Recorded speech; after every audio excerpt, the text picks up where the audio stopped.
What's up guys, welcome back to the channel. In this video I want to go over one of the weapons I think you should be farming this current season, and it's a grenade launcher that has come back from year 1.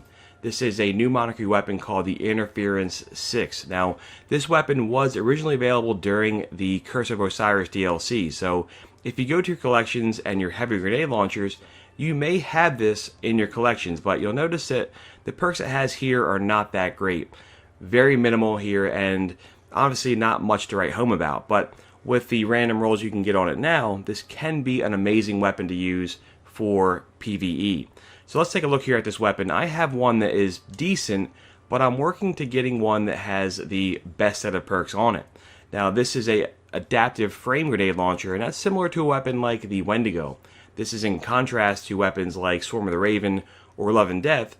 These are the rapid fire frames. So with this weapon being an adaptive frame, it has not been hit as hard as some of the changes to this type of grenade launcher, meaning that if you can get the right set of perks, this could be one of the best weapons for PvE. Now let's take a look here. I have a decent version right now. This one has spike grenades, awesome. This one has field prep, amazing.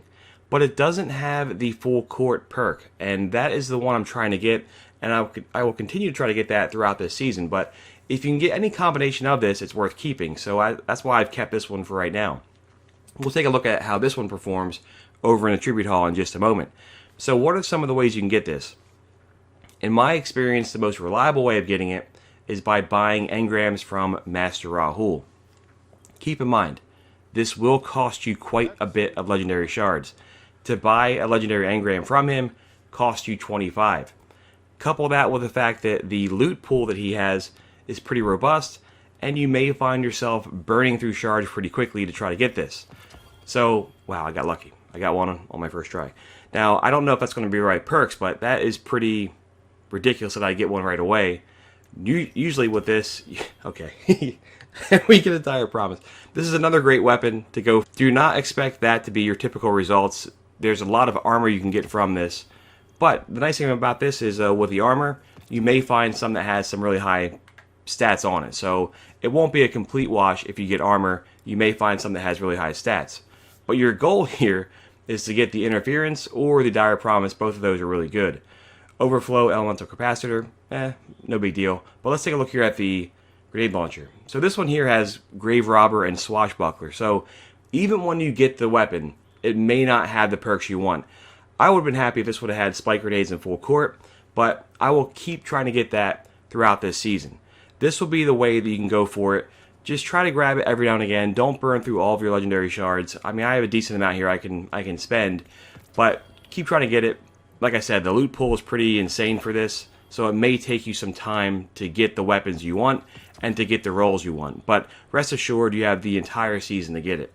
So now that we've taken a look at the grenade launcher itself, the perks you want on it, and how to get it, let's take a look at how this performs, and we'll go to the Tribute Hall and beat up on some enemies there. Alright, cool. So we made our way back to the Tribute Hall, and we want to see just how this weapon performs. Why is it worth farming the Interference 6? The first thing I'll say right away is, you'll notice that this is an arc weapon. So if you already have Solar with Love and Death, and Void with Swarm of the Raven, for that reason alone, it's worth going for this one, just to have those three elements covered.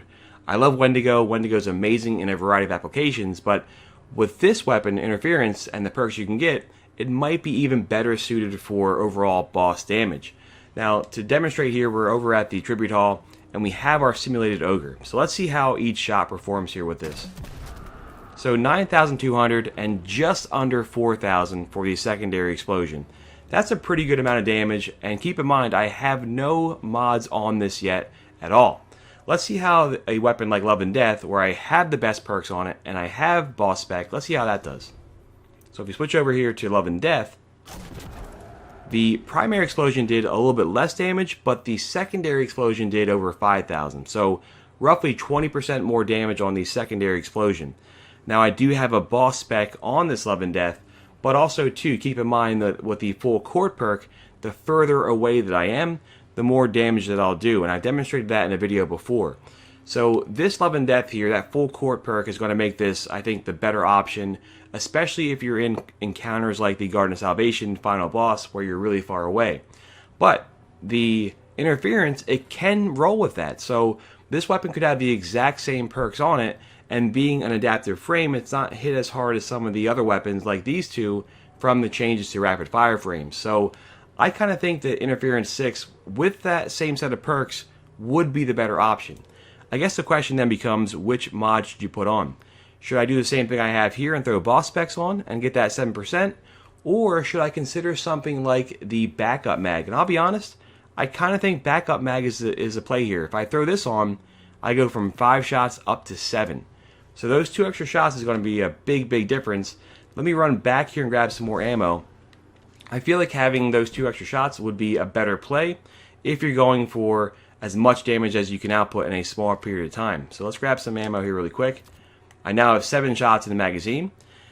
I have the field prep, which is really cool. We'll demonstrate that in a second here too. But I kind of feel like backup mag is better. Let me know in the comments what you would recommend, backup or boss spec on this weapon. So doing crazy damage for this. You know, I think it's a great weapon. If I crouch here, or actually no, let's show without crouching. If I try to reload here, it's not slow, but it's kind of slow.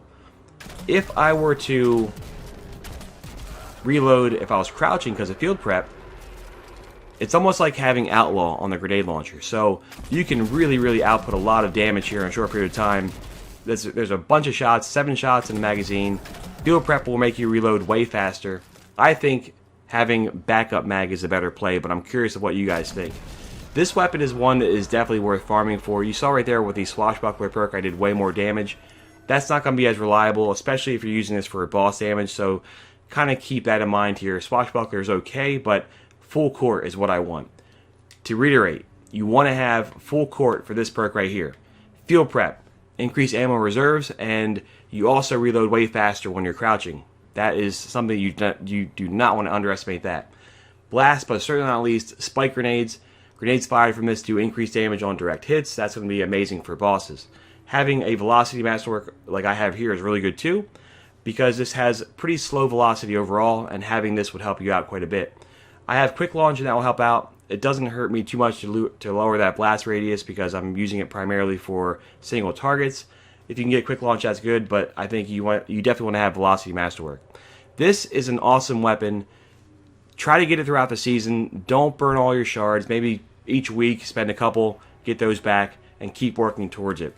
Let me know if you've already gotten the God roll for this, and as a bonus, let me know if you guys have gotten the God roll yet for the Dire Promise. I'm trying to get that. It's a 150 hand cannon.